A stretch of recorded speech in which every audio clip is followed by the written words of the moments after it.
عرفتي اخوتي، قسما بالله الا اكبر واحد كيبقى فيا هو هاد رضا الليلي هذا. علاش؟ فوق ما كندخل التيك توك كنلقاه داير واحد اللايف وكيسول واحد السؤال اللي هو: شكون اللي كان حاكم الصحراء قبل سنة 1975؟ شكون اللي كان حاكم الصحراء قبل سنة 1975؟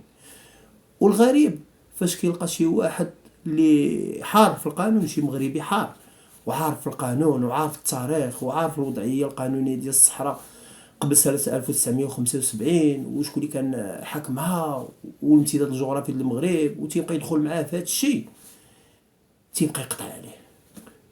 والناس ربحوا الصحراء والصحراء رجعات لمواليها، هو باقي كيسول شكون اللي كان حاكم الصحراء قبل سنة 1975. هاد السيد مسكين هذا بالنسبة للناس اللي ما عارفينش الوضعية ديالو شنو وقع له باش تخيبر، هو كان أستاذ، كان معلم. من موراها مشى للإذاعة والتلفازة المغربية القناة الأولى، خدم معاهم واحد المدة، في الآخر استغناو على الخدمات ديالو. قالوا له كاينين ناس لي كومبيتون عليك، صافي ترجع للوزارة ديالك الأصلية اللي هي التعليم، غتولي معلم كيف ما كنتي.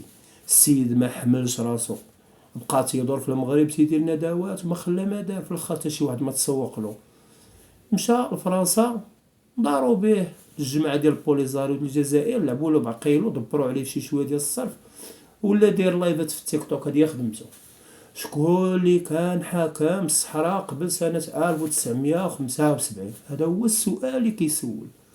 ولا تيخصو الهضرة وحالته ما هي حالة. والله العظيم مسكين، لا السيد تيبقى فيه.